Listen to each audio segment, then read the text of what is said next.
뉴스 정면 승부 2부 시작합니다. 우리 생활의 8알은 소비라고 해도 과언이 아닐 정도로 눈을 뜨고 잠드는 순간까지 우리는 무언가를 꾸준히 소비하고 있죠. 세계적으로 이 소비자의 권리의식이 향상되면서 소비자를 위한 날이 제정되기 시작했습니다. 우리나라는 1990년대부터 본격적으로 소비자를 위한 정책이 나오기 시작했는데요. 이 보호의 대상이 아니라 사회에서 적극적인 역할을 수행할 수 있는 소비자, 과연 어떤 모습일까요? 잠시 후에 김자혜 소비자 시민 모임 회장과 이야기 나눠보겠습니다. 글로벌 정면 승부는 오늘 중국으로 가봅니다. 위안화가 국제 기축통화로 정식 인정됐는데요. 현지 분위기는 어떤지 알아보겠습니다. 오늘 문자는 프로그램 들으시면서 생각나는 의견 자유롭게 보내주시고요. 문자 서비스 샵 0945입니다. 짧은 문자 50원, 긴 문자 100원에 정보 이용료가 있습니다. 정면 인터뷰 소비자의 날을 맞아서 김자혜 소비자 시민 모임 회장과 함께합니다. 회장님 안녕하십니까? 예, 안녕하십니까? 네, 오늘 소비자의 날인데요. 원래는 소비자 보호의 날이었다고 하는데 과연 어떤 날이라고 이해할 수 있을까요? 예, 올해로 20년째가 됐습니다. 소비자의 날이 제정이 돼갖고 그동안 소비자 단체나 정부, 기업 등에서 소비자 권익 보호 활동을 했던 사람들한테 돈으로는 보상을 못하고 이렇게 상으로 보상을 하는 소비자의 날, 축제의 날이라고 할 수 있습니다. 네, 이 소비자 시민 모임 저희가 소시모 이렇게 줄여서 많이 부르는데요. 1983년에 창립했으니까 벌써 30년이 넘었습니다. 굉장히 다양한 분야에서 활동하고 있는 것으로 알고 있는데요. 그동안 해오신 일들 좀 소개해 주시죠. 예, 첫째는 먹는 게 제일 중요하잖아요. 네. 그래서 먹거리 안전성 확보를 위해서 여러 가지 감시 활동을 하고요. 두 번째는 시장이 공정해야지 소비자 선택이 가능합니다. 네. 그래서 투명성 확보를 위해서 시장 감시를 하는데 생활 속에 필수품인 뭐 물티슈라든지 식품 건조기라든지 뭐 형광등이라든지 캠핑 매트라든지 뭐 이런 생활 필수품을 테스트를 통해서 품질과 가격을 비교하는 정보 제공을 지금 하고 있습니다. 네, 회장님께서는요. 어떻게 소비자 운동을 시작하게 되셨어요?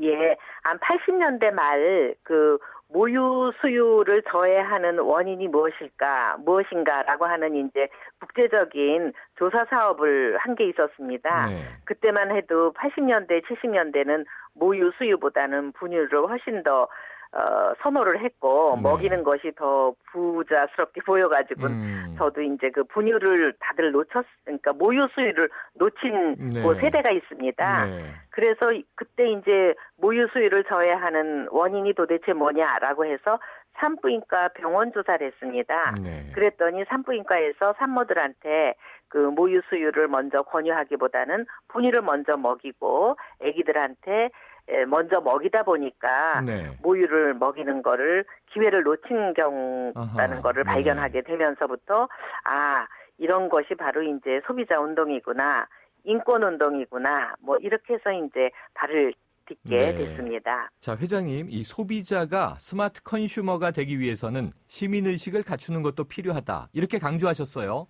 어떤 뜻입니까? 당연하죠. 예.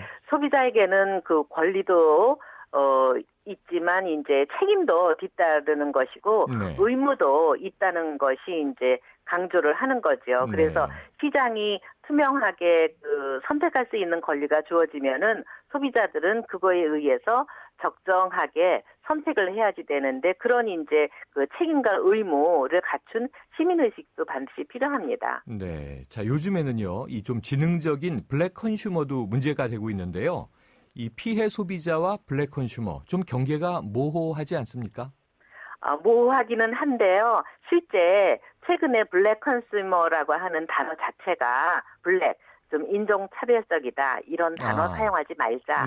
그래서 이제 괜히 돈을 목적으로 예를 들면 경제적인 이득을 목적으로 뭐 소비자 문제를 제기하는 그런 분들을 가리켜서 이제 문제 행동을 하는 소비자들이 이제 바로 블랙 컨슈머이고 피해 소비자는 이제 적정한 거래 관계를 했는데 피해가 발생했을 적에 피해에 대한 보상이 제대로 이루어지지 않는 것이 있으니까 확연하게 좀 그 구분을 시켜야 네. 된다고 봅니다. 네. 자, 올해 기억에 남는 사건 가운데 이 가짜 백수호 파동이 있지 않았습니까?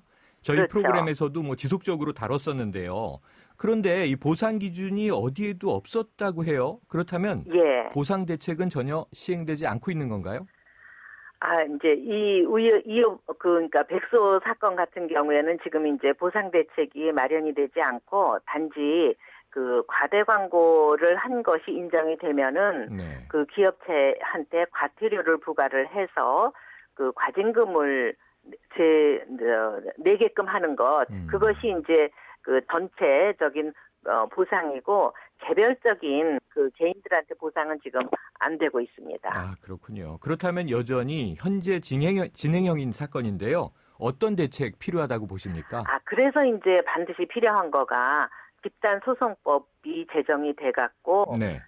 개인이 아닌 이 집단으로 한 뭐 400명, 500명, 사실 백소 사건은 15,000명 정도의 소비자들이 그 불만을 제기했거든요. 네. 그 중에서 실제로 그 피해 보상을 할 수 있는 사람들을 모아서 집단 소송을 하면 훨씬 더 보상 대책이 마련될 수 있습니다. 그래서 네, 집단 소송제가 마련이 돼야 됩니다. 네, 지금 말씀하신 부분을 또 일반 소비자들이 잘 모르시는 대목이더라고요. 이 예. 가습기 살균제 문제도 그러한데 이 개인 소송으로 문제를 해결할 수밖에 없다고 하더라고요. 그렇다면 맞아요. 네. 그 가습기 살균제는 정말 안타깝게도 네. 120명이 넘게 사망한 커다란 사건이거든요. 근데도 이게 지금 개인적으로 개별적으로 소송을 하고 있기 때문에 이렇게 손해지는 지금 그 승소 판결이 별로 없고 그러다 보니까 이것도 집단 소송제 도입이 되기만 하면 가습기 살균제로 피해를 본 소비자가 만약에 한 명이라도 네. 소송에서 승소를 했다면 나머지 분들도 소송에 직접 참여 안 했어도 같은 효과를 볼 수 있는 게 이 집단 소송제의 아주 제일 좋은 효과입니다. 네, 자 소비자 보호를 그래서 위해서는 이것이 네. 도입이 돼야 됩니다. 네네, 도입이 돼야 한다 강조해 주셨고요. 네. 자, 이제 소비 트렌드도 많이 변하고요. 소비자들도 달라지고 있는데요. 이 직접 이해 당사자가 아니더라도 뭐 불매 운동에 참여한다든가 이 자발적으로 소비자 운동을 하는 시대가 온 것 같습니다. 이 회장님 그렇죠. 역할이나 또는 이 소시모의 역할도 앞으로 변화하지 않을까 싶은데 향후에는 어떤 활동 계획 가지고 계십니까? 예. 아까 굉장히 중요한 말씀을 해주셨는데 왜 스마트 컨슈머가 되기 위해서는 시민의식을 갖추는 네. 것도 굉장히 필요하다고 그러셨잖아요. 올해에 사실 커다란 그 소비자 문제로 대두된 거가 메르스 사태였고 네. 메르스 사태 이후에 의료 감염에 대한 그 심각한 문제가 여러 사람들이 고민을 많이 했잖아요. 네. 여기에 이제 예를 들면은 의료 소비자로서 이제는 병문안을 갈 때 그렇게 그 시간이 정해진 그 시간에만 병문안을 가야지 환자도 좋고 병원도 좋고 가는 소비자도 만약에 자기가 감기가 들었다든지 또 뭔가 좀 건강이 좋지 않은 사람들 같은 경우에는 네. 여러 명이 모여서 병문안 가는 문화는 좀 개선이 돼야지 됩니다. 네. 그래서 이런 게 이제 바로 시민의식을 갖춘 스마트 컨슈머인 네. 거든요. 그래서 이런 이제 좀 자발적인 소비자 운동을 해야지 된다. 그냥 가만히 바라보고 뭐 저절로 뭔가 다 이루어지겠지가 아니라 네. 적극적으로 참여하는 행동하는 소비자가 필요하다. 네. 이렇게 생각이 듭니다. 앞으로 하실 일은 더 많을 것 같습니다. 오늘 말씀 네. 감사합니다. 예, 감사합니다. 지금까지 김자혜 소비자 시민모임 회장이었습니다.